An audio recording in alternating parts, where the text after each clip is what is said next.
Local 18 की team इस समय मुजफ्फरपुर के माली घाट में है और हमारे पीछे जो ऑटो है, इस ऑटो मालिक की जो कहानी है वो हम आपको बताएंगे। इनके जो मालिक है उसने ऑटो की सीट से डायरेक्ट केबीसी के हॉट सीट तक का सफ़र तय किया है। ये उनका साधारण सा घर है, साधारण से परिवार से वो बिलोंग करते हैं और हमारे साथ हैं, इनका नाम पारस मनी है। और किस तरीके से केबीसी में गए, कितना अनुभव रहा है वहाँ का अनुभव देखिए, बयां करने के लिए तो शब्द कम पड़ जाते हैं। ऐसे हिंदी के छात्र हैं हम भी, लेकिन क्या बोलूँ कुछ समझ में नहीं आता है। बहुत ही ज़बरदस्त अनुभव रहा। बिग बी एक ऐसी शख्सियत हैं जिनसे मिलकर आपके वो कहते हैं ना कि पाप पुण्य हरण हो जाते हैं, वो हो जाते हैं। उनसे मिलने भर का परेशानी होता है, क्योंकि पहले से एक एक्साइटमेंट होता है कि आप क्या पूछेंगे, कैसे आप उनसे बात कर पाएंगे। लेकिन जब वो एक बार आ जाते हैं सामने, तो फिर सारी समस्याओं का समाधान भी वो खुद हैं।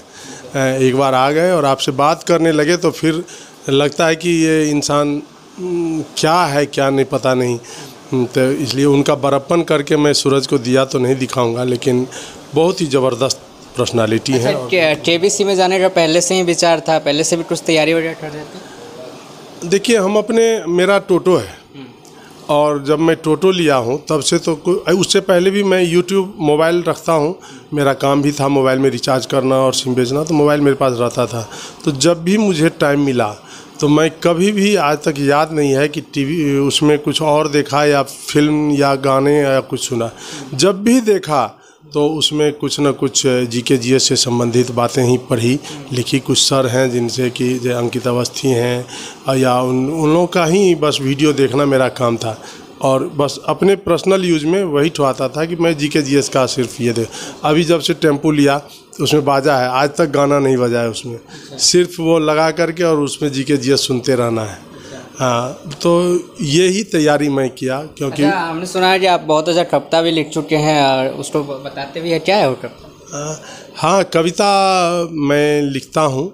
मैं कुछ न कुछ तो लिखता ही रहता हूँ। ये मेरे टाइम पास करने का सबसे अच्छा ये है। मेरा दो ही ये है कि मैं जब भी घर जाता हूँ तो कुछ पौधे लगाता हूँ, और दूसरा है मेरा कि मैं कविता लिखता हूँ।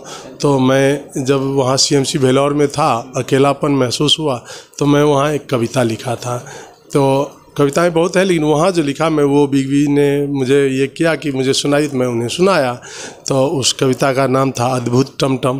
क्या करता हमारे दर्शकों सुनाइए। हाँ, इस जीवन का क्या भरोसा, सबको ये बतलाता जाए, ऊपर नीचे ऊबर खाबर सब पर राह बनाता जाए।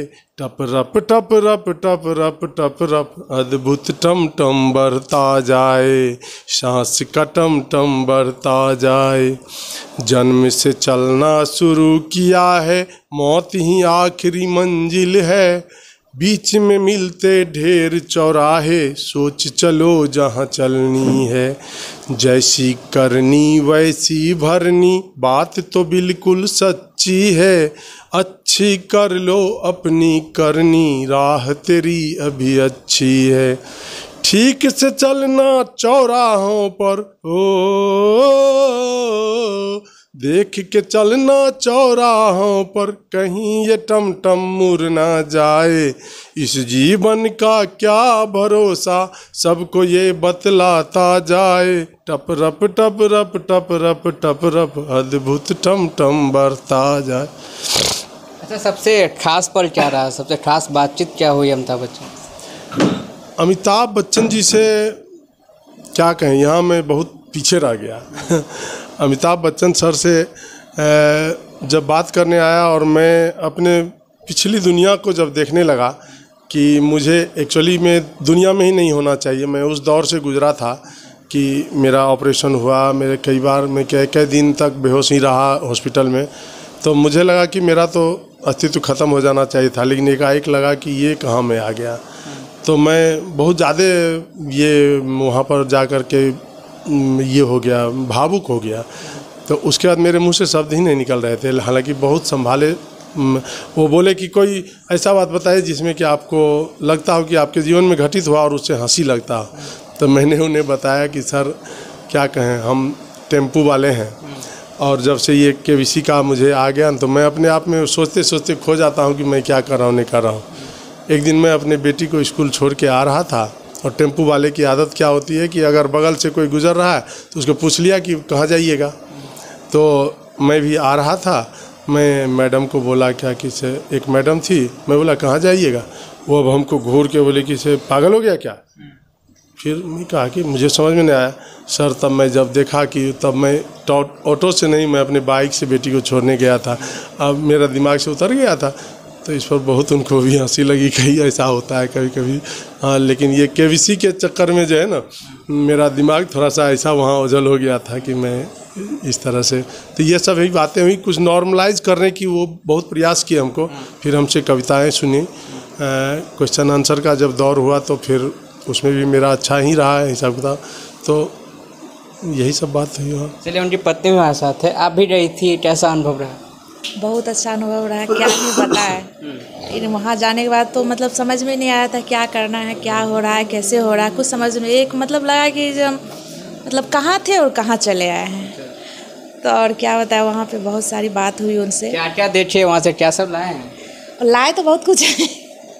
ये एक मिला है हमको, अच्छा, ये मिला है कल्याण का, ये वो हमको गिफ्ट दिए हैं, अपने हाथ से हमको दिए। हाँ, अपने हाथ से दिए हैं। और एक एटम वर्क का फ़ैन है जो वो मिला है। उसके बाद वहाँ पे था, मुंबई वाले को भी जाना उनके पास एलाउ नहीं था, लेकिन हम लोग को खुला ऑफर था। हम लोग जाते थे उनके पास, जाके बात करते थे, बगल में खड़ा होकर फ़ोटो वोटो सब खिंचवाए हैं। तो ये तो हमारे लिए बहुत बड़ी बात है। अच्छा, एक खास सवाल रहेगा कि जो पैसा आपने कमाया है, आपकी 3 बेटियां हैं, आप कैसे इन्वेस्ट करेंगे? इनकी शादी में लाएंगे, इनकी पढ़ाई के लिए, या फिर क्या करेंगे, बिजनेस? शादी के लिए देखिए, शादी के लिए हम नहीं सोचते हैं। अगर इनकी पढ़ाई अच्छी हो जाती है, इन्हें तालीम अच्छी मिल जाती है, ये कहीं सेट हो जाते हैं। मैं चाहता हूँ कि चूँकि बेटियाँ हैं और हमने देखा है बेटियों की परेशानी, तो मैं चाहता हूँ कि ये अपने पैर पर खड़ी हो जाए ये लोग। इसके लिए मुझे जो भी खर्च करना पड़ेगा इसमें से ही खर्च होगा, और उसके लिए मैं थोड़ा भी नहीं सोचूंगा, और मेन पैसा वहीं जाएगा, मेन खर्च। पारस मनी सिंह। तो पारस मनी जी को आप सुन रहे थे, जिन्होंने एक टोटो चलाकर इतना कुछ किया है, साधारण परिवार से आते हैं और यहाँ तक वो पहुँचे हैं। अमिताभ बच्चन जी से मिले हैं, करोड़पति में इन्होंने अच्छी खासी रकम कर लखपति बन चुके हैं। ये इनकी कहानी थी जो लोकल 18 के साथ इन्होंने शेयर किया है। मुजफ्फरपुर से लोकल 18 के लिए ऋतुराज।